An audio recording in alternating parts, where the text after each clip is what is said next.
వేల సంవత్సరాలుగా భారతదేశ సంస్కృతితోనూ సాహిత్యంతోనూ ముడిపడి ఉన్న కైలాస మానస సరోవరాన్ని దర్శించుకోవడానికి చైనాని ప్రాధేయపడే దుస్థితికి గల కారణాన్ని వివరిస్తున్నారు ప్రముఖ పాత్రికేయులు, చారిత్రక విశ్లేషకులు శ్రీ హెబ్బార్ నాగేశ్వరరావు గారు. ఈనాడు మన దేశానికి చెందిన తీర్థయాత్రికులు కైలాస మానస యాత్ర చేయాలంటే చైనా ప్రభుత్వం యొక్క అనుమతి అవసరమైన దుస్థితి ఏర్పడి ఉంది. కైలాస పర్వతం శివుని యొక్క రూపం, శివుని నివాసం, శివుడికి ప్రతీక, పరమశివునికి ప్రతీక అయిన ఈ తీర్థస్థలాన్ని, ఈ స్ఫూర్తి కేంద్రాన్ని దర్శించడానికి ఈనాడు మనం చైనా ప్రభుత్వం వాళ్ళ అనుమతి తీసుకోవాల్సి వస్తుంది. నిజానికి మానస సరోవరం అనేది కైలాస పర్వతం కూడా అనాదిగా అఖండ భారత్లో భాగంగా ఉన్నాయన్నమాట. ఎందుకంటే కైలాసంతో కానీ మానస సరోవరంతో కానీ టిబెట్తో కానీ చైనాకు ఎలాంటి సంబంధం లేని రోజులు ఉండేవి. యుగ యుగాలుగా భారతదేశంలో వైదికమైన సంప్రదాయాలు, వైదిక విజ్ఞాన నిబద్ధమైన జీవన విధానం కొనసాగుతుంది.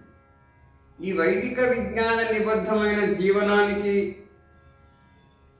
అలవాటు పడిన మావారు మాత్రమే, అంటే వేద మతాలను అనుసరించే వాళ్ళు మాత్రమే కైలాస పర్వతాన్ని స్ఫూర్తి కేంద్రంగా భావిస్తూ వచ్చారు. భారతదేశంలో ఉండే అవైదిక మతాల వారికి కూడా కైలాస పర్వతం అనేది స్ఫూర్తి కేంద్రం కాకుండా పోయి ఉండవచ్చు. కానీ దాదాపు 99% ఉన్న వైదిక మతాల ప్రజలకు అనాదిగా కైలాసం మానస సరోవరం సాంస్కృతికమైన స్ఫూర్తి కేంద్రం. చైనాకు వీటితో ఎలాంటి సంబంధం లేదు. చైనా జీవన విధానంలో కానీ, చైనాలో ఉన్న మతాల వాళ్ళకి కానీ, చైనాలో ఒకప్పుడు వైదిక మతమే వ్యాపించి ఉండేది దాదాపు 5000 కంటే ఎక్కువ సంవత్సరాలకు పూర్వం. ఆ తర్వాత రకరకాలైన మతాలు వచ్చాయి చైనాలో. ఆ మతాల వాళ్ళెవరికి కూడా కైలాసం మానసం పెద్ద స్ఫూర్తి కేంద్రం కాదు. బౌద్ధ మతం మన దేశం నుంచినే చైనాకు వ్యాపించి ఉంది. బౌద్ధ మతం వ్యాపించిన తర్వాత బౌద్ధులు కూడా కైలాస మానస క్షేత్రాన్ని పవిత్రంగానే భావించారు. వారు కూడా పరిక్రమ చేస్తూ ఉండేవాళ్ళు, అంటే ప్రదక్షిణం చేస్తూ ఉండేవాళ్ళు. ఈ విధంగా ఒక భారతీయమైన ప్రాతిపదిక ఉన్న మతాలకు మాత్రమే కైలాస మానస క్షేత్రం స్ఫూర్తి కేంద్రంగా తరతరాలుగా కొనసాగుతుంది. కానీ ఈనాడు ఈ కైలాస మానస పర్వతాలు, కైలాస పర్వతం కానివ్వండి, మానస సరోవరం కానివ్వండి, చైనా అధీనంలో ఉన్నాయి. అంటే ఇదొక దుస్థితి, మనకు ఒక చారిత్రకమైన వైపరీత్యం. అనాదిగా కూడా భారతీయుల యొక్క సాంస్కృతికమైన స్ఫూర్తి కేంద్రాలన్నీ కూడా భారతదేశం యొక్క భౌగోళికమైన సరిహద్దుల పరిధిలోనే ఉండడం అనేది ఒక చారిత్రకమైన వాస్తవం. భారతీయులు ఎప్పుడు కూడా తమ తీర్థయాత్రల కోసం కానివ్వండి, సాంస్కృతికమైన కార్యక్రమాల కోసం కానివ్వండి, భారతదేశం యొక్క సరిహద్దులకు వెలుపల వెళ్ళవలసిన అవసరం ఉండేది కాదు, అవసరం లేదు. భారతీయ సంస్కృతి అనేక దేశాలకు వ్యాపించింది, అది వేరే విషయం. కానీ భారతీయులు స్వతహాగా కలియుగం ప్రారంభం నుంచి కూడా తీర్థయాత్రలు చేసిన ప్రదేశాలన్నీ కూడా భారతదేశం యొక్క భౌగోళికమైన సరిహద్దుల పరిధిలోనే ఉండడం అనేది చారిత్రకమైన వాస్తవం. ఆ విధంగా కైలాస మానస పర్వతాలు, కైలాస పర్వతం, మానస సరోవరం రెండూ కూడా భారతీయులకు భారతీయ జీవన విధానంతోనూ, భారతీయమైన సంస్కృతితోనూ, భారతీయమైన సాహిత్యంతోనూ ముడిపడి ఉన్నాయన్నమాట. ఎంతోమంది మహాకవులు కైలాస పర్వతాన్ని వర్ణించారు. అంతేకాదు రామాయణం కూడా కైలాస పర్వతంతో ముడిపడి ఉంది. ఇటు దక్షిణాన సింహళంలోని కొలంబో సమీపంలో ఉన్న శాంకరీదేవి, లంకాయాం శాంకరీదేవి శక్తిపీఠం మొదలుకొని కైలాసం పర్వతం వరకు కూడా ఉన్న ఈ సువిశాలమైన ప్రాంతం అంతా కూడా అఖండ భారతంలో భాగంగా ఉండేది. కాబట్టి ఆ విధంగా వైదిక మతాల వారు, హిందువులు, భారతీయులు నిర్నిరోధంగా కైలాస పర్వతాన్ని, మానస సరోవరాన్ని సందర్శించడానికి వీలుండేది. యుగ యుగాలుగా తరతరాలుగా ఉన్న ఈ సంప్రదాయం ఇప్పుడు భగ్నమైపోయింది. దీనికి కారణం ఏమిటంటే చైనా వాటిని దురాక్రమించి ఉంది. చైనా కైలాస మానస ప్రాంతాన్ని దురాక్రమించడానికి కారణం ఏమిటంటే చైనాకు మనకు మధ్య దాదాపు 2500 ఏళ్ల పాటు స్వతంత్ర దేశంగా ఉండిన టిబెట్ చైనాలో కలిసిపోవడం. 1949లో చైనాలో కమ్యూనిస్టు ప్రభుత్వం, ఏకపక్ష నియంత్రిత ప్రభుత్వం ఏర్పడినప్పటి నుంచి కూడా క్రమక్రమంగా టిబెట్ను వాళ్ళు కబ్జా చేస్తూ వచ్చారు. 1959 నాటికి ఈ దురాక్రమణ పూర్తి అయింది. ఎప్పుడైతే టిబెట్ చైనాలో కలిసిపోయిందో మానస సరోవరం, కైలాస పర్వతం ఈ రెండూ కూడా చైనాలో కలిసిపోయినాయి. దీనివల్ల ఏమవుతుంది, చైనా ప్రభుత్వం యొక్క అనుమతి అవసరం అవుతుంది. మనం తీర్థయాత్ర చేయాలి అంటే మనవైన ప్రాంతాలు మనవి కాకుండా పోయాయి. మనవైన సాంస్కృతిక కేంద్రాలను మనం సందర్శించడానికి ఒక విదేశీయ ప్రభుత్వం యొక్క అనుమతి అవసరమైన దుస్థితి ఈనాడు ఏర్పడి ఉంది. కానీ ఈ విషయం చాలామంది దేశంలో వాళ్ళకి తెలియదు. పాపం తీర్థయాత్రలకు కూడా తెలియదు. ఈ చైనా యొక్క దురాక్రమణ గురించి తెలియదు. అందువల్ల ఏమంటారంటే కొంతమంది ఫ్యాషన్గా చెప్పుకుంటారు, మేము ఫారిన్ కంట్రీకి వెళ్ళొచ్చామండి. ఏమిటి ఫారిన్ కంట్రీ? కైలాస పర్వతము, మానస సరోవరము చైనాలో ఉన్నాయి కాబట్టి, ఇప్పుడు అంటే టిబెట్లో ఉన్నాయి కాబట్టి మేము సరిహద్దులు దాటి విదేశాలు యానం చేసి వచ్చాము, మేము కూడా ఫారిన్ కంట్రీ చూసి వచ్చాము అని చెప్పుకోవడానికి కూడా కొంతమంది సిద్ధంగా ఉన్నారు, చెప్పుకుంటున్నారు కూడా. ఎంత విచిత్రమైన విషయమో చూడండి. మన ప్రాంతాలను మనం విదేశీయులు కబళించిన స్పృహ మనకు లేదు.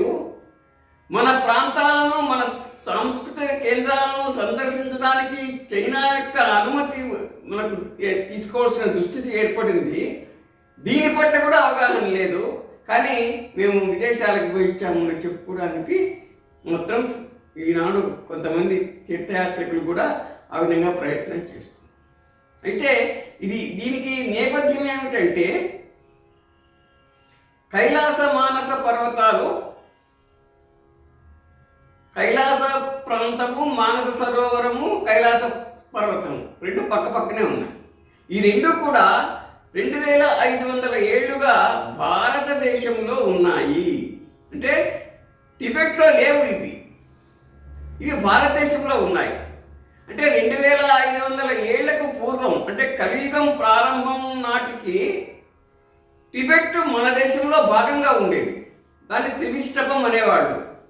ఈ టిబెట్ 2500 సంవత్సరాల పాటు మన దేశంలో కొనసాగిన తర్వాత, అంటే మహాభారత యుద్ధం క్రీస్తుకు పూర్వం 5138వ ఏడు జరిగితే దాదాపు క్రీస్తుకు పూర్వం 5-6 శతాబ్దుల వరకు కూడా, అంటే దాదాపు 25 శతాబ్దుల పాటు టిబెట్ మన దేశంలో భాగంగానే ఉంది.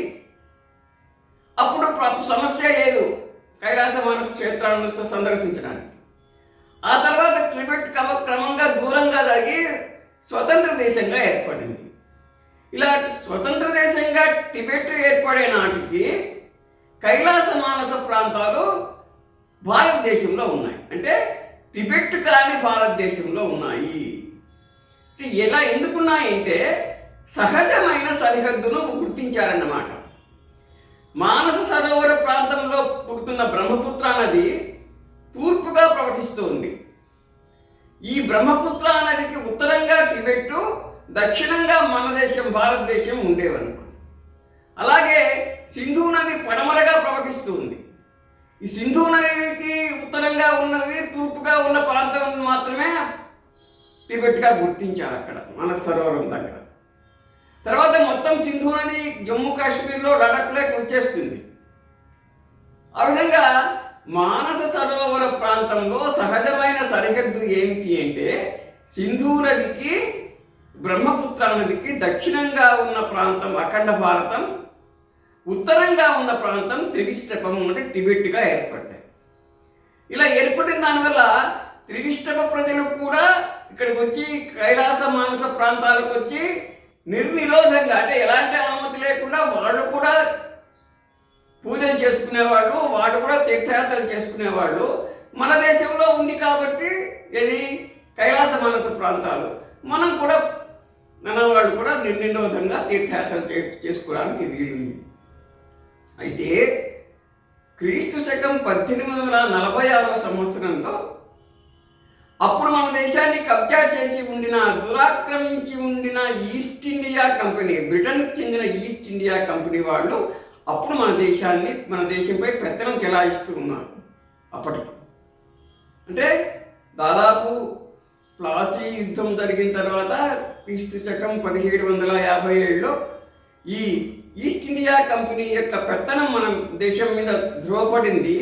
వీళ్ళు మొత్తం దేశాన్ని దోపిడీ చేయడానికి వీలుగా పరిపాలన పేరుతో దోపిడీ చేస్తూ ఉండేవాళ్ళు. ఇప్పుడు వాళ్ళకేమైందంటే అనుచానంగా లడఖ్ ప్రాంతానికి, నేపాల్ ప్రాంతానికి మధ్య అప్పుడప్పుడు యుద్ధాలు జరిగేవి. అలాగే లడఖ్ ప్రాంతానికి, టిబెట్కు మధ్య అప్పుడప్పుడు యుద్ధాలు జరిగేవి, చిన్న చిన్న యుద్ధాలు. కానీ మొత్తం భారతదేశం మాత్రం టిబెట్తో స్నేహ సంబంధాలను మాత్రమే కొనసాగించింది. అంటే సామ్రాజ్యం ఉన్నప్పుడు దాదాపు 10 రాజవంశాలు పరిపాలించిన కాలంలో మొత్తం భారతదేశాన్ని టిబెట్తో మైత్రి సంబంధాన్నే కొనసాగించారు భారతీయులు. కానీ ఈస్ట్ ఇండియా కంపెనీ వాళ్ళు వచ్చే నాటికి సరిహద్దులు ఏర్పడితే బాగుంటుంది అన్న వాళ్ళ యొక్క వాణిజ్యపరమైన అభిప్రాయం కూడా ఏర్పడింది. సరిహద్దు అంటే ఖచ్చితమైన సరిహద్దు ఏర్పాటు చేసుకుందాము. కాబట్టి ఖచ్చితమైన సరిహద్దు ఎలా ఏర్పాటు చేసుకోవాలి? బ్రహ్మపుత్ర నది, సింధు నది జన్మించే స్థలం ఏదైతే ఉందో ఆ మానస సరోవర ప్రాంతం భారతదేశంలో ఉంది. దాన్ని భారతదేశంలోనే ఉండనిచ్చి తూర్పు వైపున బ్రహ్మపుత్ర నదికి దక్షిణంగా భారతదేశం, ఉత్తరంగా టిబెట్ను ఏర్పాటు చేసుకోవాలి. అని అలా జరగలేదు. అలాగే సింధు నది పుట్టి దాదాపు పడమరగా ప్రవహించినంత మేర కూడా దానికి దక్షిణంగా ఉన్న ప్రాంతం భారతదేశం కావాలి, ఉత్తరంగా ఉన్న ప్రాంతం టిబెట్ కావాలి. ఎందుకంటే సహజమైన సరిహద్దులు అవి నదులు రెండు కూడా. కానీ ఈ సహజమైన సరిహద్దుల యొక్క ఉనికిని కానీ, వీటి చారిత్రకమైన ప్రాధాన్యాన్ని కానీ ఈస్ట్ ఇండియా కంపెనీ వాడు గుర్తించలేదు. ఎందుకంటే వాళ్ళకి ఈ దేశం పట్ల మక్కువ లేదు, భారతదేశం పట్ల. వాడు వచ్చింది దోపిడీ కోసం. కాబట్టి వాళ్ళు ఏం చేశారు? జమ్మూ కాశ్మీర్ను అమ్ముకుంటూ వచ్చారు.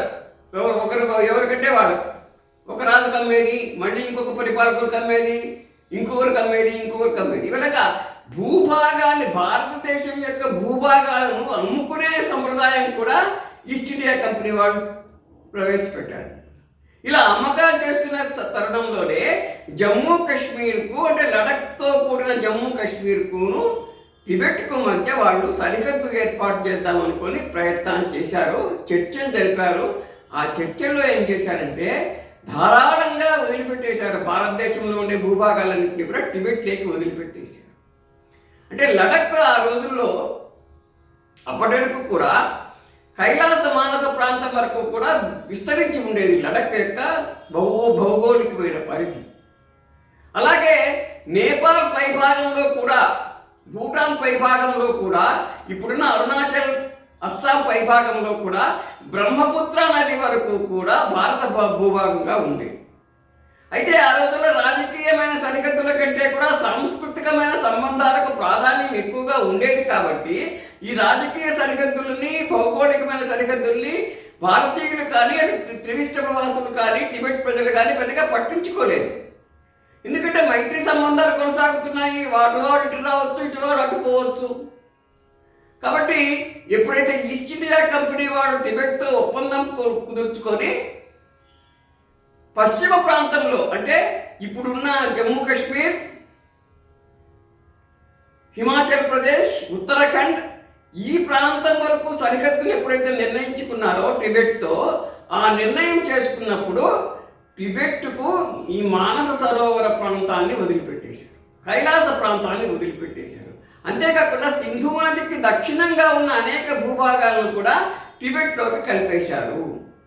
ఆ విధంగా భారతదేశం పట్ల, దీని యొక్క సరిహద్దుల సమగ్రత పట్ల అవగాహన లేని లేదా ఆసక్తి లేని, భారతదేశం పట్ల మక్కువ లేని ఈస్ట్ ఇండియా కంపెనీ అనే దురాక్రమణ శక్తి టిబెట్తో కుదుర్చుకున్న ఒప్పందం ప్రకారం మానస సరోవర ప్రాంతం, కైలాస పర్వతం టిబెట్లో కలిసిపోయింది.